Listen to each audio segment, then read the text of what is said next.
Yeah. Now, how highly did you rate Leslie's guitar work? Oh, he played Aretha Franklin, you know.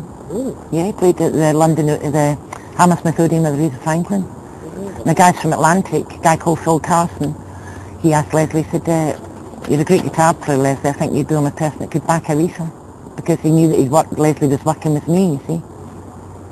And he knew that we'd done all that Aretha stuff.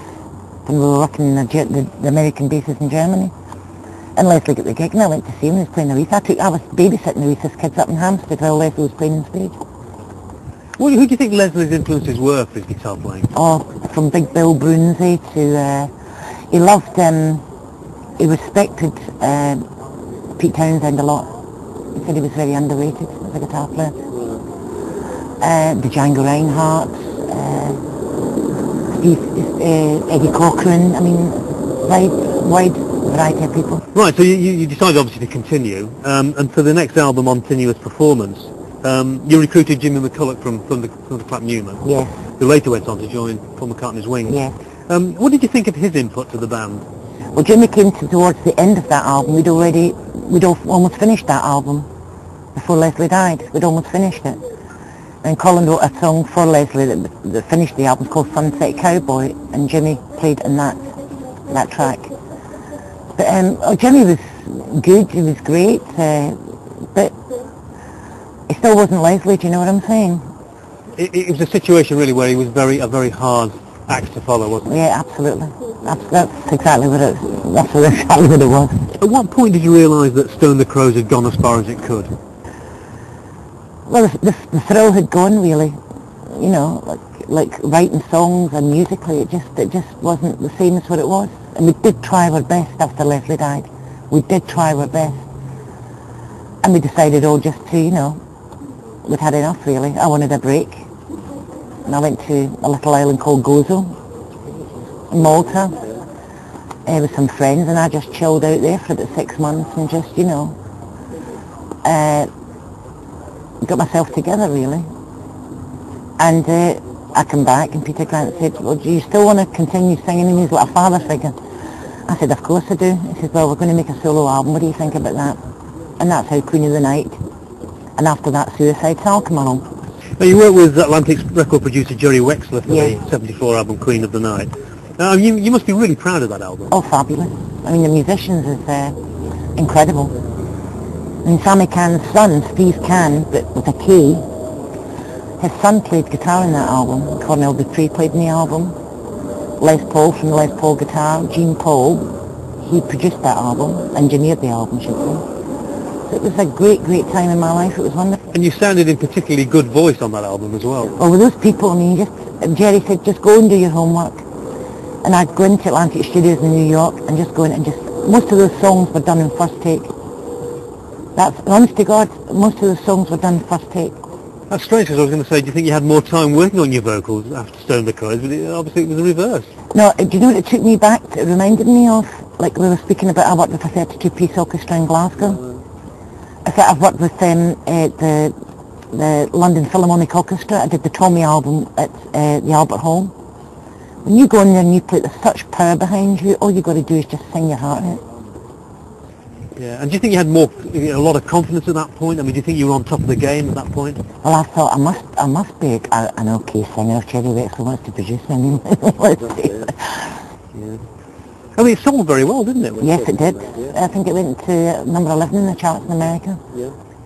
Why do you think you quite just slightly missed out on big success in America? I mean, did that disappoint you, the fact that it didn't just quite... No. You were happy with what it achieved? Yeah, I couldn't. And even today, even people like Katie Malou, the girl, she said the other day in television, breakfast television, it's hard to crack America. It's very, very hard to crack America. And very, very few British people crack America. Americans crack America. There are very few British people. Suicide Sal was another of your solo albums. Were you disappointed that it didn't receive much exposure? No, not really. It's a progression. That was made in Tittenhurst Park. That's where it was made in the studio where Lennon and Yoko did the White Album, the same place. That was a great album with great musicians. I'm proud of that album as well. The two solo albums I'm very proud of. Even In fact, every Stone the Crows album, I'm very proud of everything that I've done. Now, you've also written music for TV and film. Was the music for the TV series Hazel, you think, probably the highlight? Well, that was with Andy Mackay from Roxy Music. No, Andy said, do you want to work with me in this song? It's by a ex-football player. What was it? Excuse me. Terry Venables, that's it. They're making a thing with Nicholas Ball called Hazel. He's a private detective. And I was friendly with Andy and his wife, so we got together and we did the song Hazel, which is just out in DVD I heard from somebody. But didn't care too much for the song. Really, it wasn't me. But then you get the Taggart song, was a different story. That was written by Mike Moran and myself. We collaborated with that. And that's been going for 23 years, Taggart. And it's a great song. It's called No Mean City. And Mike said I couldn't get anybody else to sing the song about Scotland, about Glasgow, than you, Maggie, and it worked. Must be great still to hear a piece of your work, still used extensively. And TV Gold and all that. I think it went to 136 countries in the world. Yeah, it's amazing. Something to be really proud of, isn't it? Yeah, absolutely, yeah. Few people know you're an actress as well. Well, done a bit, dabbled a bit. So what is it you've But done? I told them I wasn't an actress before they offered me the part. I said, I'm a singer, not an actress. And it was Peter McDougall. He's a good playwright from Scotland. And he's a friend, and he said, I want you to play Billy Connolly's wife. And that's how it happened. And then I did another Peter McDougall play where I worked with Harvey was one of my heroes, you know, a great actor.